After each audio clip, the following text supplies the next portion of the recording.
আসসালামু আলাইকুম। সবাই কেমন আছেন? আশা করি সবাই ভালো আছেন। আজ আপনাদের জন্য নিয়ে এসেছি গল্পের অন্তিম পর্ব। আশা করি গল্পটি আপনাদের ভালো লাগবে। তাহলে চলুন শুরু করা যাক। নোবা আমার হাত থেকে ফোনটা ছো মেরে নিয়ে ভিডিওটা দেখতে লাগলো। ভিডিওটা যত দেখছে ততই নোবার মুখ ক্রমশ পরিবর্তন হচ্ছে। আমি মনে মনে ভাবলাম, এবার অন্তত সবকিছু ঠিক হয়ে যাবে। আসলে ভিডিওটা ছিল আয়ানের। আয়ান আরেকটা মেয়ের সাথে কফি শপে বসে মেয়েটির হাতের উপর হাত রেখে হেসে হেসে কথা বলছে। নোবা যেন এটা বিশ্বাস করতে পারছে না। হলো তাই সে বিশ্বাস করলো না। ফোনটা বিছানায় ছুঁড়ে ফেলে দিয়ে বলে, আমি বিশ্বাস করি না। এই মেয়েটা ওর কোনো কাজেরও হতে পারে। আমি এসব বিশ্বাস করি না। এসব দেখে আপনি কি প্রমাণ করতে চাইছেন? আপনি যাই করে ফেলুন না কেন, আমার মন থেকে আয়ানকে মুছতে পারবেন না। আমি বললাম, আমি কোনো কিছুই প্রমাণ করতে চাই না। যা সত্যি তাই শুধু দেখালাম। নুবা বলে, কি সত্যি কি মিথ্যে সেটা আমি খুব ভালো করেই জানি। আমাকে শেখাতে আসবেন না। আমি এখানে এক মুহূর্ত থাকতে চাই না। আমি আয়ানের কাছে যাব। ওর কথা শুনে আমার মাথায় রক্ত উঠে গেল। যার জন্য আমি এত কিছু করছি সে এখনো নিজের জেদের কাছে অটর। সত্যিই কি আমার ভালোবাসা ওর চোখে পড়ছে না?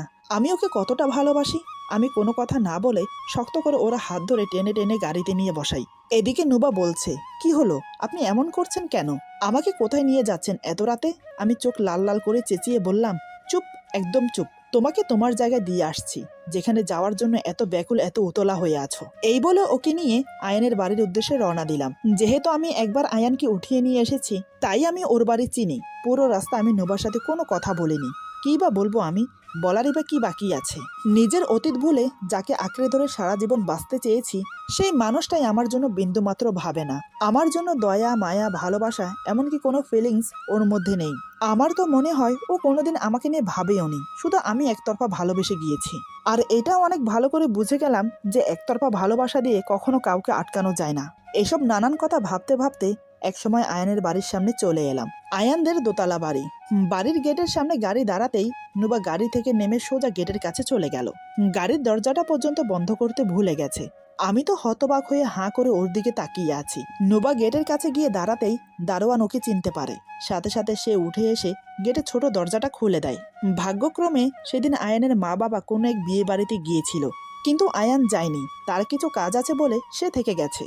নুবাকে দেখে দারোয়ান চোখ বড় বড় করে তাকিয়ে আছে। ওর যেন হাত পা কাঁপছে। নুবা দারোয়ানকে সালাম দিয়ে বলে, আঙ্কেল, আয়ান বাড়িতে আছে? নুবার কোনো কথা যেন দারোয়ানের কানে যাচ্ছে না। সে যেমন বিষয়ে অবাক হয়েছে তার চেয়ে বেশি ভয় পাচ্ছে।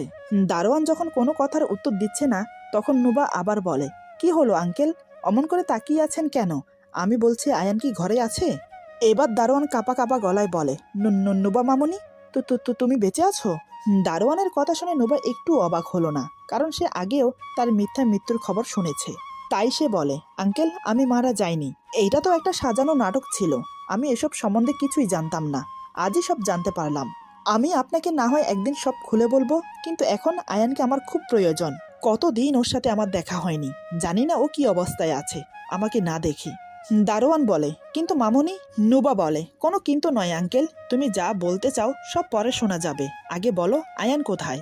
দারোয়ান অনেক পীড়াপিড়ি করলো নুবাকে আয়ানের ব্যাপারে কিছু বলার জন্য, কিন্তু নুবা আয়ানকে দেখার জন্য এতটাই ব্যাকুল হয়েছিল কারোর কথা শুনতে তার ভালোই লাগছে না। তাই দারোয়ান বাধ্য হয়ে বলল, আয়ান তার রুমেই আছে। আয়ানদের বাড়ির সবকিছুই নুবার নখদর্পণ, কারণ সে প্রায় আয়ানদের বাড়িতে আসতো। এদিকে নুবা বাড়ির ভেতর প্রবেশ করে দৌড়ে দোতলায় উঠে গেল। বাড়ির চাকরও নুবাকে চেনে। তারাও দরজা খুলে দেওয়ার সময় নুবাকে দেখে কিছু বলল না, তবে ভূত দেখার মতো ভয় পেয়ে দাঁড়িয়ে রইল, কারণ এরই মধ্যে বাড়ি শুদ্ধ সবাই জেনে গেছে নুবা মারা গেছে। সেই জায়গায় নুবাকে জীবিত দেখে কারোর মুখ দিয়ে যেন কোনো কথাই সরছে না, কিন্তু নুবাও জানে না নুবার জন্য কি ওয়েট করছে। আয়ান জানে বাড়িতে যখন মা বাবা নেই তখন ওকে কেউ ডিস্টার্ব করবে না, কোনো কাজের লোকের সাহস হবে না দরজা খুলে ওর রুমে আসার। তাই ও দরজা এমনি লাগিয়ে দিয়েছিল, লক করার প্রয়োজন বোধ মনে করেনি। নুবা খুশি মনে ছুটে গিয়ে দাঁড়ালো আয়ানের রুমের দরজার সামনে। দাঁড়িয়ে চোখ মুখ বন্ধ করে জোরে জোরে শ্বাস নিল কয়েকটা। চোখ বন্ধ করে মনে মনে ভাবতে লাগলো, আজ এই রাত সবচেয়ে খুশির রাত হবে আমার কাছে। এত ঝড় ঝাপটার পর আমি আমার মনের মানুষটাকে নিজের করে পাবো আজ। জানি না আমার মৃত্যুর সংবাদ শুনে কতই না কষ্ট পাচ্ছে ও। আজ আমাকে জীবিত ওর সামনে দেখতে পেয়ে আমার থেকে বেশি খুশি ও হবে। কথাগুলো ভেবেই মনের অজান্তে হেসে উঠল। নুবা দরজায় নক না করে দরজা খুলে ভেতরে প্রবেশ করলো আয়ানকে সারপ্রাইজ দেবে বলে, কিন্তু হলো তার উল্টো। আয়ানকে সারপ্রাইজ দিতে গিয়ে সে নিজে জমজমাট একটা সারপ্রাইজ পেয়ে গেল। নুবা দরজা ধরে দাঁড়িয়ে থরথর করে কাঁপছে। চোখ ফেটে অজান্তেই জল গড়াতে শুরু করেছে। ওর মাথায় যেন বিনা মেঘেই বজ্রপাত হলো। কাঠের মূর্তির মতো দাঁড়িয়ে সামনের দৃশ্য দেখছে, যেটা তার কল্পনা অতীত। এদিকে আয়ান দরজা খোলার শব্দ শুনে চমকে উঠে দরজার দিকে তাকিয়ে থমকে যায়। ওর পিঠ দিয়ে যেন ঠান্ডা স্রোত বয়ে গেল। বিস্ফারিত চোখে তাকিয়ে আছে নুবার দিকে। এমনও তো অবস্থায় নুবা ওকে দেখবে, সেটা নুবা ভাবতে পারেনি। আসলে আয়ান একটা মেয়ের সাথে অর্ধনগ্ন অবস্থায় বিছানায় শয্যাশায়ী। দুজনের পরনে কাপড় নেই বললেই চলে। কোমর পর্যন্ত পাতলা কম্বল টানা, আর উপরের অংশে কাপড় নেই বললেই চলে। এদিকে ওই মেয়েটা নুবাকে দেখে নিজের শরীর ঢাকার চেষ্টা করছে। মেয়েটাকে দেখে নুবার চিনতে বাকি রইল না, এটা সেই মেয়ে যাকে সে ভিডিওতে দেখেছে। এদিকে আয়ান ও নুবা একে অপরের দিকে তাকিয়ে আছে, কারোর কোনো হুঁশ নেই।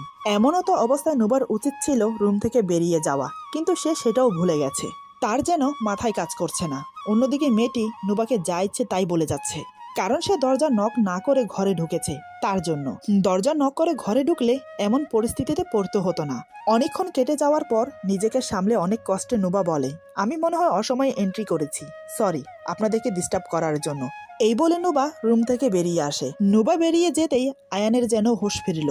সে তড়িঘড়ি বিছানা থেকে উঠে টাওয়াল কোমরে পেঁচিয়ে নুবাকে ডাকতে ডাকতে বেরিয়ে এলো, কিন্তু নুবা দাঁড়াচ্ছে না। কেন দাঁড়াবে সে? যা নিজের চোখে দেখেছে, এর পরেও কি আর কিছু দেখার বা বলার বাকি আছে? আয়ান ছুটে এসে নুবার হাত ধরে বলে, প্লিজ নুবা, আমার কথা শোনো। নুবা আয়ানের গালে কষে একটা থাপ্পড় মেরে বলে, খবরদার, তোমার ওই নোংরা মুখে আমার নাম উচ্চারণ করবে না। আমার যা দেখার দেখা হয়ে গেছে, আর কিছু দেখার বা বলার বা শোনার কোনো ইচ্ছে আমার নেই। তোমাকে ভালোবাসি বলে তোমাকে পাওয়ার জন্য আমি কি কি করিনি, আর তার তুমি এই প্রতিদান দিলে? সত্যি আমি তোমাকে চিনতে ভুল করেছি। আয়ান বলে, দেখো তুমি আমাকে ভুল বুঝছো, এখানে আমার কোনো দোষ নেই। আমি জানতাম তুমি মারা গেছো, তাই। পুরো কথা শেষ হলো না, তার আগেই নুবা বলে, আরে একটা মানুষ মারা গেলে মানুষ অন্তত বছর 6 মাস তার শোক পালন করে, তার জন্য চোখের পানি ফেলে, মনে মনে তাকে মিস করে, তাকে হারানোর কষ্ট তাকে কুরে কুরে খায়। কিন্তু তুমি তো 6 মাস তো দূরের কথা, একটা মাসও শেষ হতে দিলে না, এর মাঝে গার্লফ্রেন্ড বানিয়ে ফেলেছো। তুমি আমাকে ভালোবাসো, তাই না? আসলে তুমি আমাকে কোনোদিন ভালোই বাসোনি, আর আমি কিনা তোমার মতো একটা গিরগিটি মরিচিকার পিছনে নিজের সময় নষ্ট করছি। যে মানুষটা আমাকে পাগলের মতো ভালোবাসে, যে মানুষটা আজ নিজের জীবন ঝুঁকিতে রেখে আমাকে বাঁচিয়ে নিয়ে আসলো, তাকে আমি কোনোদিন স্বামী হিসেবে মানিয়েইনি, স্বামীর অধিকারটুকু পর্যন্ত দেইনি। এতদিন বিয়ে হয়েছে, আমার হাতটা পর্যন্ত কোনোদিন ছুঁয়েও দেখেনি। জানি না সে আমাকে ক্ষমা করবে কিনা। আজকের পর থেকে আমার সাথে কোনো রকম যোগাযোগ করবে না। আজকে থেকে তোমার কাছে আমি মৃত। ভবিষ্যতে আমার জীবনে আসার চেষ্টা করবে না, তাহলে কিন্তু এর ফল ভালো হবে না। এই বলে নুবা চলে আসে। আয়ান কোনো কথা বলে না, সে শুধু অপরাধীর মতো চাহনি নিয়ে নুবার দিকে তাকিয়ে আছে। নুবা চোখের পানি মুছতে মুছতে আয়ানের বাড়ি থেকে বেরিয়ে গেল। আমি নুবাকে ওখানে নামিয়ে দিয়ে বাসায় চলে এসেছি। আমি জানতাম নুবা কখনো আমার কাছে ফিরে আসবে না। বাসায় এসে কাপড় চোপড় ছেড়ে ফ্রেশ হয়ে বুকে একটা বালিশ নিয়ে বিছানায় শুয়ে পড়লাম। চোখ থেকে অজর ধারায় অশ্রু ঝরছে। আজ নিজেকে খুব অসহায় মনে হচ্ছে। মায়ের কথা খুব মনে পড়ছে। ওর কথা রাখতেই তো নুবাকে বিয়ে করেছিলাম, নুবাকে নতুন করে ভালোবাসতে শুরু করেছিলাম। কিন্তু সেও তো আমাকে ছেড়ে চলে গেল। আমাকে কি ভালোবাসার মতো কেউ থাকবে না? নাকি আমি সত্যি কারো ভালোবাসা পাওয়ার যোগ্য না? নানান কথা ভাবতে ভাবতে অবশেষে ঘুমের রাজ্যে পাড়ি দিলাম। রাত তখন কয়টা বাজে জানি না। হঠাৎ কলিং বেলের আওয়াজে ঘুম ভাঙলো। এত রাতে কে এলো? কেউ আসা তো কোনো কথা ছিল না। চোখে অনেক ঘুম, তারপরও বাধ্য হলাম উঠতে, কে এসেছে দেখার জন্য। কারণ যে এসেছে দরজায় সে অবিরাম কলিং বেল বাজিয়ে যাচ্ছে। একরাশ বিরক্তি নিয়ে দরজা খুলে কিছু বলতে যাব, কিন্তু নুবাকে দেখে মুখের শব্দ মুখেই রয়ে গেল। সাথে অবাকও হলাম। ঘড়ির দিকে তাকিয়ে দেখি রাত 12:30 বাজে। আমি কিছু বলতে যাব, তার আগেই নুবা আমাকে পাশ কাটিয়ে ভেতরে প্রবেশ করে। আমিও আর কিছু বললাম না, দরজা লাগিয়ে দিলাম। সে রুমে প্রবেশ করে টাওয়াল আর কাপড় নিয়ে ফ্রেশ হতে ওয়াশরুমে চলে গেল। বুঝতে পারলাম আজ আমার খাটে শোয়া হবে না, তাই বালিশ নিয়ে নিচে বিছানা করে শুয়ে পড়লাম। নুবা কখন ফ্রেশ হয়ে বেরিয়েছে আর কখন ঘুমোলো আমি জানি না। আমি ঘুমিয়ে পড়েছিলাম। সেই ঘুম ভাঙলো সকালে, তাও আবার নুবার ডাকে। নুবা বলে, এই যে শুনছেন, সকাল হয়ে গেছে, উঠে পড়ুন। আমি চোখ খুলে দেখলাম নুবা আমার পাশে বসে আমাকে ডাকছে। ওর দিকে তাকাতেই আমার চোখ আটকে গেল। মুখে এখনো কষ্টের ছাপ ফুটে আছে। এমন মনে হচ্ছে কাল রাতে এমন কিছু দেখেছে যা দেখে মনে খুবই আঘাত পেয়েছে। মনে অনেক কৌতূহল জাগলো জানার, কিন্তু এখন কিছু জানতে চাওয়া মোটেও উচিত হবে না। এতে হিতে বিপরীত হবে। তাই আমি কিছু না বলে চুপচাপ উঠে চলে গেলাম ফ্রেশ হতে। এদিকে নুবা ঘরের কাজে নিজেকে ব্যস্ত রাখছে, যাতে সে আয়ানকে ভুলে থাকতে পারে। আমি ফ্রেশ হয়ে বেরিয়ে দেখি ও রুম গুছিয়ে রেখেছে, এমনকি সকালের নাস্তাও বানিয়ে রেখেছে। এসব দেখে আমি অবাক হলেও কিছু বললাম না। আমার ইচ্ছে ছিল নাস্তা না করেই অফিসে চলে যাব, কিন্তু তার হলো কই। বেরিয়ে যাব তখনই ডাকলো নাস্তা খাওয়ার জন্য। কিছু বলতে গিয়েও বলতে পারছি না। তাই চুপচাপ নাস্তা করে নিলাম। নাস্তা শেষ করে বেরিয়ে আসবো, তখন নুবা বলে, লাঞ্চের সময় বাসায় চলে আসবেন, বাইরে খেতে হবে না, কথাটা যেন মনে থাকে। কথাটা শুনে আমি ওর দিকে তাকাতেই ওর চোখে চোখ পড়ল। ওর চোখে যেন কিছু একটা ছিল, যার কারণে না করতে পারলাম না, শুধু বলেই চলে এলাম। দুপুরের দিকে ওর কথা মতো বাসায় চলে এলাম। এসে দেখি সে খাবার নিয়ে অপেক্ষা করছে। ওর আচরণের পরিবর্তন দেখে বেশ অবাক হলাম, কিন্তু কিছু বলার বা জিজ্ঞেস করার সাহস পাচ্ছি না। নিহাত কিছু বললে যদি উল্টো বোঝে, তাই চুপচাপ থাকাটাকেই বেটার মনে করলাম। দুপুরে খাওয়া দাওয়া করে রেস্ট নিয়ে আবার অফিসে চলে গেলাম, কিন্তু নুবার সাথে আমি কোনো কথা বললাম না। নুবা অনেক ট্রাই করেছে আমার সাথে কথা বলতে, কিন্তু আমি কোনো কথা বললাম না। নুবা নিজের ভুলটা বুঝতে পেরেছে। আয়ানের জন্য সে আমাকে অনেক কষ্ট দিয়েছে, তাই সে আমার কাছে ক্ষমা চাওয়ার জন্য আমার সাথে স্বাভাবিকভাবে মেশার চেষ্টা করছে। কিন্তু যখন দেখছে আমি তার সাথে কথা বলছি না, এতে করে সে আরো ভেঙে পড়ে। আমি অফিসে চলে যাওয়ার পর সে ডুকরে কেঁদে ওঠে, কান্না করতে করতে একসময় ঘুমিয়ে পড়ে। বিকেলের দিকে ঘুম ভাঙলো, বিছানায় শুয়ে শুয়ে আয়ানের কথা ভাবতে লাগলো। পুরোনো দিনের কাটানো সেই মুহূর্তগুলো এক এক করে স্মৃতির পাতায় উকি দিতে লাগলো। চাইলেই কি সবকিছু ভোলা যায়? ভালোবাসা তো এমনই হয়, হঠাৎ হয়ে যায়, কিন্তু তাকে ভোলাতে খুব বেগ পেতে হয়। আয়ানের স্মৃতি মনে করে কান্না করতে থাকে নোবা। আজ একটু তাড়াতাড়ি কাজ শেষ করে বাসায় ফিরলাম। যেহেতু আমার কাছে এক্সট্রা চাবি আছে, তাই আমি কলিং বেল প্রেস করলাম না, নিজেই দরজা খুলে ভেতরে প্রবেশ করলাম। ড্রয়িং রুমে নোবাকে দেখতে না পেয়ে রুমে চলে গেলাম। গিয়ে দেখি সে বালিশ বুকে নিয়ে কান্না করছে। এটা দেখে এতটা আশ্চর্য হলাম না, নিশ্চয়ই কাল আয়ানের সাথে কিছু হয়েছে। এবারে দেখছি কথা না বললে হচ্ছে না। আমি হাতের ব্যাগ রেখে ওর পাশে গিয়ে বসলাম। ওর মাথায় হাত রাখতেই সে মুখ ফিরিয়ে আমার দিকে তাকালো। একই কান্না করতে করতে চেহারার একই হাল করেছে। ওর এই অবস্থা দেখে আমার বুকের ভেতরটা মোচড় দিয়ে উঠল। আমি ব্যতিব্যস্ত হয়ে বললাম, কি হয়েছে? কান্না করে একই হাল করেছো নিজের, কি হয়েছে বলো? আমার মুখ থেকে মনে হয় এটা শোনার জন্য সে ওয়েট করছিল। কথাগুলো বলার সাথে সাথে সে আমাকে শক্ত করে জড়িয়ে ধরে হাও মাও করে কান্না করতে লাগলো। আমিও দু হাতে ওকে আগলে নিলাম নিজের বুকের সাথে। ওর মাথা বুকের সাথে শক্ত করে চেপে ধরে বললাম, এভাবে কাঁদছো কেন নোবা? কে কি বলেছে তোমাকে? আমাকে বলো প্লিজ। নোবা হেঁচকির জন্য কিছু বলতে পারছে না, তারপরও অস্ফুটভাবে একটা শব্দ বলল, আয়ান। আমি তো আগেই বুঝতে পেরেছি কিছু একটা হয়েছে, কিন্তু কি হয়েছে সেটা জানি না। আমি ওর মাথায় হাত বুলাতে বুলাতে বললাম, ওই আয়ানকে তো আমি পরে দেখছি, কিন্তু তুমি এভাবে কান্না করছো কেন? এভাবে কান্না করলে কি সবকিছু সমাধান হয়ে যাবে? দেখো কান্না করতে করতে নিজের কি হাল করেছো। এবার অন্তত চুপ হয়ে যাও। আরো কিছুক্ষণ কান্না করার পর আমার বুকে মাথা রেখে নিশ্চুপ হয়ে পড়ে রইল। আমি ওকে ওভাবে জড়িয়ে ধরে বসে আছি। আরো বেশ কিছুক্ষণ সময় অতিক্রম হলো এভাবে। আমি বললাম, নুবা। নুবা বলে, আমি বললাম, এখন তুমি ঠিক আছো? নুবা বলে, আমি বললাম, তাহলে ওঠো, উঠে ফ্রেশ হয়ে নাও, চলো আজকে আমরা বাইরে খেতে যাব। নুবা বলে, না আমি যাব না। আমি বললাম, এভাবে ঘরে বসে থাকলে মন খারাপ আরো বেশি করবে, তার চেয়ে ভালো বাইরে থেকে ঘুরে আসলে মনটা একটু ফ্রেশ হবে। নুবা আমাকে ছেড়ে দিয়ে উঠে বসে, আমার দিকে তাকিয়ে বলে, আমি তো ভুলেই গেছি আপনি অফিস থেকে এসেছেন, আপনি ফ্রেশ হয়ে নিন, ততক্ষণ আমি কিছু একটা বানিয়ে দিচ্ছি আপনাকে। নিশ্চয়ই আপনার অনেক খিদে পেয়েছে। এই বলে উঠতে যাবে, আমি ওর হাত ধরে আবার বসিয়ে দিলাম।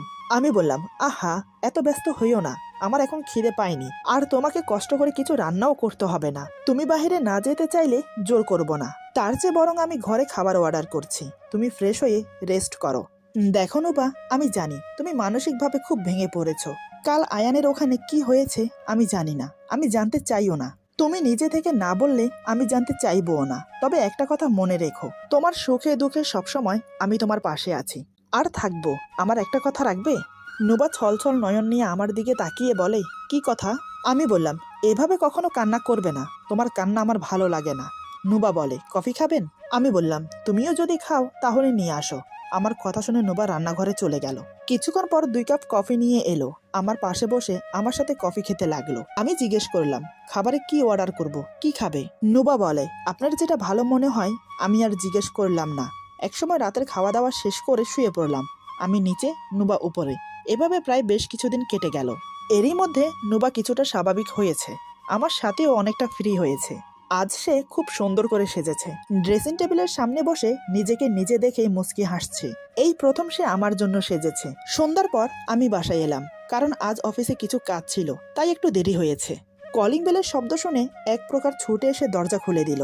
দরজা খুলতেই আমি ওকে দেখে থমকে গেলাম। কি অপূর্ব লাগছে ওকে, পা থেকে মাথা পর্যন্ত খুঁটিয়ে খুঁটিয়ে দেখলাম, কি নিখুঁতভাবে নিজেকে তৈরি করেছে। প্রতিটা অঙ্গে অঙ্গে যেন সৌন্দর্য দ্বিগুণভাবে ফুটে উঠেছে। আমাকে এভাবে তাকিয়ে থাকতে দেখে নুবা বলে, কি হলো, আপনি এখানে দাঁড়িয়ে এমন করে কি দেখছেন? আমাকে বুঝি সুন্দর লাগছে না? ওর কথা শুনে আমি মুচকি হেসে বললাম, সুন্দর কি জিনিস আমি জানি না, তবে তোমার দিক থেকে আমি চোখ সরাতে পারছি না। তোমাকে এত অপূর্ব লাগছে যে আমি মনে হয় তোমার মাঝেই হারিয়ে গেছি। নুবা বলে, আপনিও না, কি যে বলেন, আসুন ভিতরে আসুন। আমি বললাম, এত সুন্দর করে কার জন্য সেজেছো? কেউ কি আসছে? নুবা বলে, কেউ আসবে মানে? বারে, আমি কি এমনি সাজতে পারি না? ওর কথা শুনে আমি ভ্রু কুঁচকে ওর দিকে তাকালাম। আমি বললাম, ও ভালো, মাঝে মাঝে নিজের জন্য সাজতে হয়। নুবা বলে, বেশি কথা না বলে আপনি ফ্রেশ হয়ে নিন, আমি আপনার জন্য কফি নিয়ে আসছি। আমি বললাম, এখন কফি না, বরং খাবার দিয়ে দাও। এখন কফি খেলে পরে খেতে ইচ্ছে করবে না। নুবা মাথা নিচু করে বলে, কিন্তু আমি তো রান্না করিনি, ভেবেছিলাম। আমি বললাম, কি ভেবেছিলে? নুবা বলে, আজকের ডিনারটা বাইরে করব, মানে অনেকদিন হলো বাইরে যাই না ঘুরতে, আজ খুব ইচ্ছে করছে বাইরে যেতে। তাই তো। আমি মুচকি এসে ওর কথার মাঝে বললাম, তাই রান্না করনি কি, তাই তো? নুবা বলে, আমি বললাম, কোনো ব্যাপার না, তুমি 5 মিনিট অপেক্ষা করো, আমি এখনই রেডি হয়ে আসছি, ওকে? নুবা বলে, এই বলে আমি রুমে চলে যাই। রুমে গিয়ে বিছানার দিকে তাকাতেই বেশ অবাক হয়ে যাই। নুবা তার শাড়ির সাথে ম্যাচিং করে আমার জন্য শার্ট প্যান্ট বের করে খাটে সাজিয়ে রেখেছে। শুধু তাই নয়, ওর পছন্দের পারফিউম, এমনকি নতুন ঘড়ির বক্স তার পাশে সাজিয়ে রেখেছে। আমি খাটের কাছে গিয়ে ঘড়ির বক্সটা খুলে দেখলাম, দামি ব্র্যান্ডেড ঘড়ি। ঘড়িটা দেখে বেশ আশ্চর্য হলাম। আমার জানা মতে এই ঘড়ি আমি আনিনি, তাহলে কি নুবা এনেছে আমার জন্য? কিন্তু এত টাকা ও পেল কোথায়?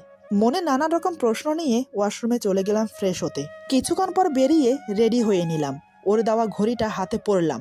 তারপর রুম থেকে বেরিয়ে ওর সামনে দাঁড়ালাম। আমাকে দেখে নুবা দাঁড়িয়ে পড়ে, হাতের দিকে তাকিয়ে দেখে ওর দেওয়া ঘড়ি আমি পরেছি। এটা দেখে মুচকে একটা হাসি দিল। আমি বললাম, আমি রেডি, চলো। নুবা এক কদম আমার সামনে এসে আমার শার্টের কলার ঠিক করে দিল। আসলে আমি তাড়াহুড়োর মাঝে শার্টের কলার ঠিক করতে ভুলে গেছি। যেহেতু আমি নুবা থেকে অনেকটাই লম্বা, তাই সে আমার গা ঘেঁষে দাঁড়িয়েছে। শার্টের কলার ঠিক করে যেই না যাবে, ঠিক তখনই ওর চুল আটকে যায় আমার শার্টের বোতামে। চুল আটকে যাওয়ার সাথে সাথে মাথায় জোরে টান খায়, তাতেই ব্যথায় কুকিয়ে ওঠে নুবা। আমি বললাম, কি হলো? নুবা বলে, আমার চুল আটকে গেছে আপনার শার্টের বোতামে। এই বলে খুলতে চেষ্টা করলো। আমি বললাম, দাঁড়াও, আমি খুলে দিচ্ছি। এই বলে শার্টের বোতাম থেকে আমি চুল ছাড়াতে লাগলাম, কিন্তু আমার চোখ নুবার দিকে। ওর সৌন্দর্য সত্যি আজ আমাকে পাগল করে দিচ্ছে। বারবার ওর দিকে তাকিয়ে আমি যেন নিজেকে হারিয়ে ফেলছি। আমার থেকেও বেশি অস্বস্তিতে পড়েছে নুবা, কারণ সে আমার গা ঘেঁষে দাঁড়িয়েছিল। একসময় চুল ছাড়ানো হয়ে গেলে নুবা বলে, হয়ে গেছে, চলুন এবার। ওর কথা শুনে আমিও যেন একটা ঘোরের মধ্য থেকে বেরিয়ে এলাম। আমি বললাম, চলো। তারপর দুজন গিয়ে গাড়িতে বসলাম। আমি বললাম, ঘড়ি গিফট করার জন্য ধন্যবাদ, কিন্তু এত দামি ঘড়ি কেন কিনেছো? আর এত টাকা পেলে কোথায়? নুবা বলে, আপনি যে প্রতিদিন আমাকে হাত খরচের জন্য যে টাকা দিতেন, সেটা জমিয়ে এই ঘড়িটা কিনেছি আপনার জন্য। ওর কথা শুনে আমি ভ্রু কুঁচকে ওর দিকে তাকিয়ে বললাম, মানে? আমি তোমাকে টাকা দিয়েছি তোমার হাত খরচের জন্য, আর তুমি সেটা খরচ না করে আমার জন্য ঘড়ি কিনলে? এমন কেন করলে? নুবা বলে, বারে, আমার যা প্রয়োজন তা তো আপনি নিয়ে আসেন, তাই আমার হাত খরচের টাকা খরচ করতে হয় না, সেটা থেকে যায়। আমি বললাম, খরচ না হোক, কিন্তু তারপরও সেটা তোমার টাকা, যেটা আমি তোমাকে বিয়ে দিয়েছি। খরচ না হলে জমিয়ে রাখতে, অন্য কোনো কাজে লাগাতে পারতে। শুধু শুধু কেন আমার জন্য এত দামি ঘড়ি কিনতে গেলে? নোবা একটু রাগের সাথেই বলে, কেন, ঘড়িটাকে আপনার পছন্দ হয়নি? আমি বললাম, খুব পছন্দ হয়েছে। নোবা বলে, পছন্দ হয়েছে যখন পড়ুন না, এত প্রশ্ন করছেন কেন? আর আমি কি আপনাকে কিছু দিতে পারি না, নাকি আমার সেই অধিকারটুকু নেই? আমি বললাম, আহা, তুমি রাগ করছো কেন? আমি তো ব্যাস এমনি বললাম। ঠিক আছে, আর রাগ করো না, আমি আর বলবো না, তবে ঘড়িটা খুব সুন্দর, তোমার পছন্দ আছে বলতে হয়। নুবা বলে, তারপর এক সময় আমরা রেস্টুরেন্টে পৌঁছে গেলাম। খাওয়া দাওয়া করে এরপর বাসায় চলে আসি। বাসায় এসে নুবা ফ্রেশ হয়ে আমার আর ওর জন্য কফি নিয়ে এলো।